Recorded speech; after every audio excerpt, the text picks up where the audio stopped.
저는 평화통일을 위한 준비교육이라는 주제로 발표를 하게 되었습니다. 저희가 평화통일에 대해서는 특히 청소년들이 많은 관심을 주지 못하고 있는데요. 그래서 이것에 대해서 제가 교육 같은 면모를 보이고자 발표를 하게 되었습니다. 평화통일 교육의 학습 방향으로는 오늘날 청소년들이 많이 이렇게 포함된 젊은이 세대에서 관심을 많이 가져주기 위해서 긍정적으로 젊은이 세대들의 생각을 긍정적으로 바꾸려면 청소년들이 주도적으로 우리 사회의 역량을 확충해야 됩니다. 그리고 한반도의 통일은 우리만의 문제가 아니라 세계 사회의 문제이기 때문에 우리 사회의 통일 의지 결집과 국제사회와의 협력을 통해서 통일 기반을 구축하는 것으로 학습 방향을 넓혀 나가야 하고요. 우리 민족의 장기간 분단의 고통 속에 통일된 국가를 확립하지 못한 채 살아가고 있었기 때문에 이 불필요한 국력 낭비와 이산가족의 고통 등이 민족의 발전을 저해하고 있기 때문에 남북 간의 동질성을 강화시키기 위해서 통일은 우리가 반드시 달성해야 할 과제라고 생각해야 합니다. 또 오랜 분단에도 불구하고 우리가 아직 공유하고 있는 공통의 역사와 전통, 문화, 언어를 유지하고 있는데요. 이것을 더 끈끈하게 유지하기 위해서는 경제, 사회, 문화 공동체를 먼저 건설해서 이것을 점진적인 단계로 남북 공동체에 접근해야 합니다. 또 우리가 이제 평화 통일을 위한 노력을 하고 있는데 예전부터 우리 정부는 남북 간의 대립을 막고 분단 현실을 인정하면서 이를 완화하기 위해서 적십자 회담이랑 이산가족 고향 방문, 공연단이 교환 방문해서 공연하는 것처럼 많은 노력을 기울이고 있었습니다. 남북은 긴 세월 동안 단절되어 오면서 서로 다른 체제 속에서 살아왔기 때문에 이를 극복하고자 생활 가치관, 언어 차이를 이해하면서 좁혀 나가려고 노력하고 있었습니다. 예시로는 금강산 관광하러 이렇게 가거나 아니면 철도 연결하기, 아니면 남북 합작 애니메이션처럼 뽀로로 같은 거나 결의말 큰사전 공동 편찬처럼 이렇게 같이 활동을 하는 걸 위주로 하고 있었습니다. 청소년들을 위해서 추천하는 도서가 2가지 있는데 10대와 통하는 평화통일 이야기랑 교실에서 만나는 평화통일 교육 24가지 방법입니다. 이 위에 10대와 통하는 평화통일 이야기는 남북 관계는 정부와 정치인들이 주로 이끌어왔는데 이 이유가 어렵고 민감하다는 이유로 일반 국민이 낄 자리가 별로 없었어요. 그래서 이것에 대한 문제점을 다루고 저희가 이제 젊은이 세대가 주로 통일 시대를 맞이할 거라고 생각하기 때문에 우리 청소년들이 더욱 관심을 가져야 한다는 입지를 드러내는 그런 책입니다. 이 밑에 있는 책은 한 사람이 10여 년 동안 이제 현장 경험을 바탕으로 두어서 더욱 생생한 그런 이야기를 들을 수 있고요. 또 소주제별로 나눠서 교사들이 학생들에게 알려줄 수 있는 평화통일에 대한 방법, 이런 게 많이 들어가 있는 책이라서 유용합니다. 이제 제가 생각하는 평화통일의 교육의 문제점과 개선 방향인데, 일단 현재 통일 문제는 민족이라는 차원보다 정치적이랑 경제적인 차원에서 추진되어 가고 있어서 지금 통일 교육도 비정치적이고 민족이라는 범주에서 실시되고 있긴 하지만 이 경제적인 측면을 또 무시하기에는 조금 안 된다는 게 현실이라고 볼 수 있어서 이게 좀 문제 같고요. 또 청소년의 관점에서는 미래의 통일 세대의 주역이 될 청소년들 인식이 조금 안 좋고, 또 통일 교육에 대한 교과목이 사회에서만 보여주기 때문에 이 통일에 대한 중요성을 부각시키지 못해서 문제점이 많다고 생각합니다. 또 통일 교육이 통일에 대한 필요성과 당위성에 대한 강조만을 우선시하고 있기 때문에 저희가 직접적으로 통일을 직접 해야 된다라는 생각이 별로 안 들 정도의 그런 인식이 되어 있다고 생각합니다. 그래서 이를 해결하기 위해서는 기성세대보다는 저희 청소년들이 통일이라는 소재 자체에 관심을 갖고 SNS나 유튜브와 같은 매체를 통해서 경제, 사회, 문화, 공동체를 이해하고 점진적인 접근을 통해서 저희 이제 남북한의 체제 차이랑 경제적 격차, 문화적 이질성을 이제 극복해야 된다고 생각합니다. 혹시 본인 생각 한마디 할 수 있나요? 저희 생각이요? 준비 다 하고 나서 네. 느낌이 어땠는지. 이거 준비 다 하고 나서 이제 저는 제가 평소에 좀 관심을 갖고 있다고 생각했는데 그것보다 더 많은 관심을 가져야 평화 통일에 한 발자국 다가갈 수 있다고 생각하게 되었습니다. 안녕하세요. 제가 설명 드릴 주제는 한국 전쟁에서의 한국과 북한의 군사력과 그에 따른 인명피해입니다. 먼저 한국 전쟁의 전개에 대해 설명하자면 1950년 6월 25일 새벽 북한군이 갑작스럽게 남침을 하여 한국 전쟁이 발발하여 1950년 9월에는 낙동강 유역까지 북한군이 점령을 한 모습입니다. 그 이후 16개국의 군사들로 이루어진 유엔군들이 참전을 하였고 인천 산역 작전에 성공을 하여 1950년 11월에는 다시 서울을 되찾고 북한의 지역인 압록강 지역까지 유엔군들과 남한군이 점령한 모습입니다. 그 후 1951년 1월에 어마어마한 수의 중국군들이 개입을 하여 다시 서울을 뺏기고 열세에 빠지게 됩니다. 1951년부터 1953년까지 점령을 하고 점령당하는 지루한 싸움 끝에 1953년 7월 지금의 휴전선을 정한 후 휴전을 맺게 됩니다. 두 번째로 남한과 북한을 지원한 나라들을 알아보겠습니다. 먼저 남한을 지원한 유엔군에는 전투파병국의 미국, 영국, 호주 등 16개국, 의료지원국의 인도, 서독 등 6개국, 레바논 도미니카 공화국 등 35개국의 물자 지원국이 있었습니다.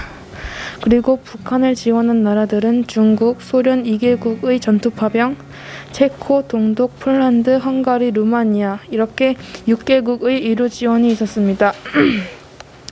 이를 통한 남한과 북한의 군사수를 비교해보자면 남한 편은 16개국의 유엔군 포함 172만 명, 북한 편은 중국, 소련, 북한군을 합쳐 약 215만 명 정도의 군사를 내세웠습니다. 세 번째로 남북 간의 군사 장비를 비교해 보겠습니다.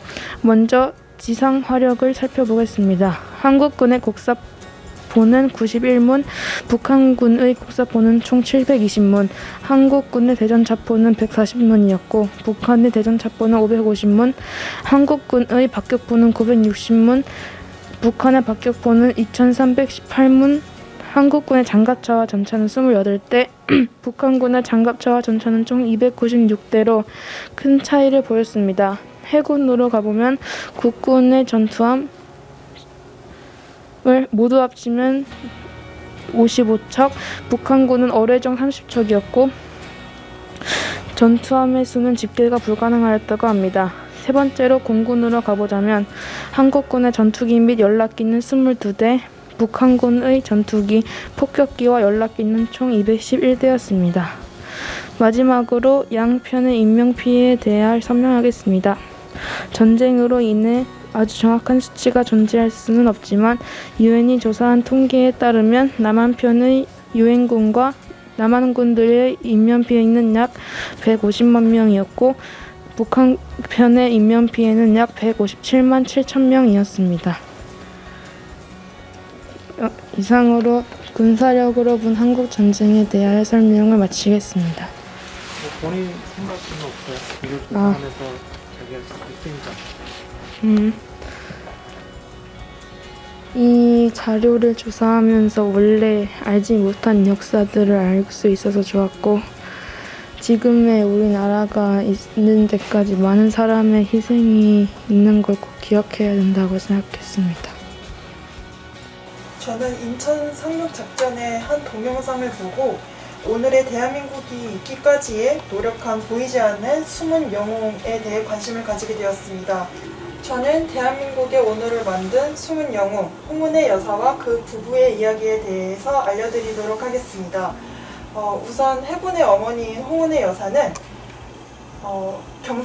경상남도 마산에서 태어나고 이화여전 음악과를 졸업하자마자 당시 30세 청년이었던 해군의 아버지인 손원일 제독과 결혼하였습니다. 결혼 이후 해군의 전신, 해방병단 창설 초대 해군 참모총장으로 취임하게 된 손원일 제독을 따라 홍은혜 여사 또한 자연스럽게 해군을 위한 봉사의 길을 걷게 되었습니다. 홍은혜 여사는 1945년 해군 창설 이후 언제 발발할지 모르는 전쟁을 준비하며 투지를 갈고 닦던 손원일 제독과 해군 사관학교 생도들이 있었고, 하지만 이 조국의 현실은 그들에게 한 척의 함선조차 허용하기 어려웠습니다. 그래서 힘든 조국의 현실을 본 홍은혜 여사는 함정 구입을 위한 자금을 마련할 방법을 찾기 시작하였습니다. 해군 부인들과 함께 모임을 꾸려 삭바느질을 시작하고 아끼던 폐물도 내다 팔고 폐품까지 주워가며 함정 구입을 위한 자금을 모금하였습니다. 그렇게 한 푼 한 푼 땀 흘려 모은 6만 달러로 해군의 첫 함정이자 6.25 전쟁의 첫 승기를 거둔 백두산함을 마련하여 홍은혜 여사는 해군의 어머니로 거듭나게 되었습니다. 이 백두산함은 1950년 4월 27일 정식으로 PC-701 한 번을 부여받고 대한민국 해군 제1전대에 배치되었습니다. 1950년 6월 24일 밤 대한해협에서 경비 임무를 수행 중이던 백두산함은 북한군 전투병과 약 600명을 태우고 부산으로 침투하는 북한 수송선을 발견하고 치열한 교전을 펼친 끝에 격침시키는 최초의 해상 전투 대한해협전에서 승전 기록을 남겼으며 1959년 7월 2일 퇴역하였습니다. 그 다음으로는 해방행진곡입니다. 해군 사관학교 생도들이 일본 군가에 가사만 바꿔 부르는 것을 듣고 음악적 재능을 발휘해 해군을 사랑하고 아끼는 마음을 가득 담은 우리나라 최초의 해군가 해방행진곡을 작곡하였습니다. 그리고 또한 바다로 가자와 같은 다수의 해군 국가를 작곡하였습니다. 그 밖에도 직접 전투에 나서지 않았을 뿐 보이지 않는 곳에서 그 누구보다도 적극적으로 해군을 수호한 해군의 어머니 홍은혜 여사는 전쟁 중에는 부상당한 해군과 해병대 병사들을 돌봤고 전쟁 이후에는 전사자 가족들의 생계를 돕기 위해 공장과 타가소, 유치원 등을 짓고 모금 활동을 펼쳤습니다. 마지막으로는 홍은혜 여사의 남편인 손원일 제독입니다. 손원일 제독은 1950년 6.25 전쟁이 발발한 대한해협에서 함정들과 해병대를 지휘하던 중 부산 해상에서 무장병력이 남하하는 1000톤급 북한 무장수송선을 발견했고 해군은 전투 끝에 북한 함정을 격침하였습니다. 대한해협해전의 승리를 통해 6.25 전쟁 초기에 적에 의한 후방 교란을 미연에 방지하고 유엔군을 비롯한 막대한 양의 전쟁 물자를 부상항으로 무사히 수송할 수 있었습니다. 1950년 9월 15일 손원일 제독은 인천 상륙작전에 참여하였고 해군 참모총장이었던 손원일 제독은 성공적으로 이루어질 수 있도록 인천 지역의 첩보, 수집 임무를 수행할 해군 17은 결사대를 극비리에 조직하였습니다. 이 작전명은 엑스레이 작전이고 이 작전은 인천 앞바다의 영흥도를 거점으로 한 달여 동안 벌어진 해군의 첩보전을 일컫는 말입니다. 연합군이 인천 상륙작전의 계획을 세우던 중 인천 지역에 대한 정보가 부족하여 급제동이 걸리게 되었습니다. 이에 메가더 장군은 당시 해군 총참모장이었던 손원일 제독에게 인천 지역의 북한군 배치 현황, 보급선과 보급 현황, 해로의 길의 매설 여부, 상륙 지점의 지형, 인천항의 안병 높이, 밀물과 썰물대의 해안 길이, 북한군의 방어 진지 상황들을 탐지해 줄 것을 지시하였습니다.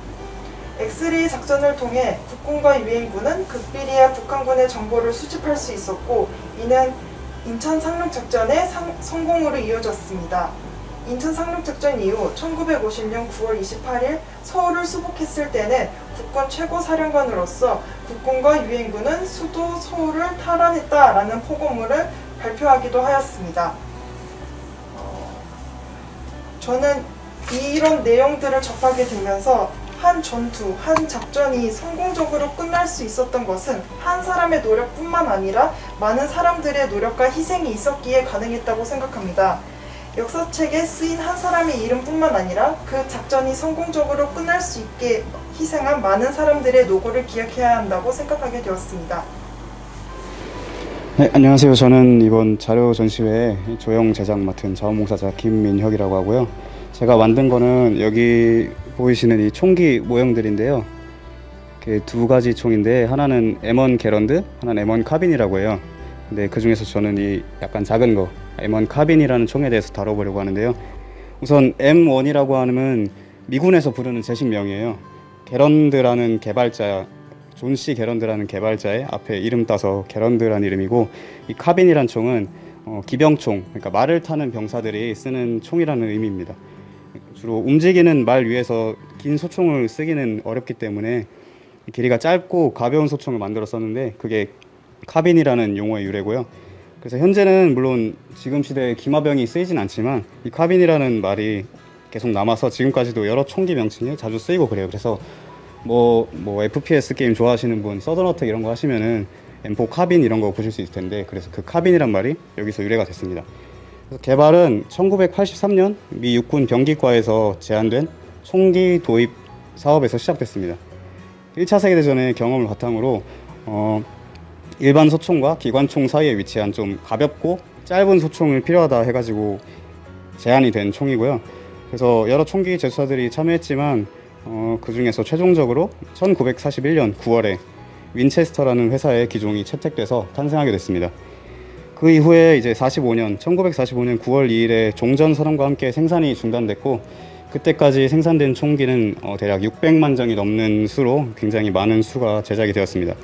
그리고 이제 우리나라와 이 카빈의 어떤 인연에 대해서 좀 말씀드릴 건데, 이제 해방이 1945년 9월 2일에 종전 선언이 되고 대한민국은 해방 선언을 했죠. 그래서 해방 직후 이 미 군정이 우리나라를 통치하는 기간에 폭동 진압 및 치안 유지 목적으로 들여온 게 시초고요. 그래서 최종 이제 6.25 전쟁이 발발하면서 급격하게 확장을 거치고 최종적으로는 거의 50만 정에 달하는 M1 카빈이 한국에 공급됐습니다.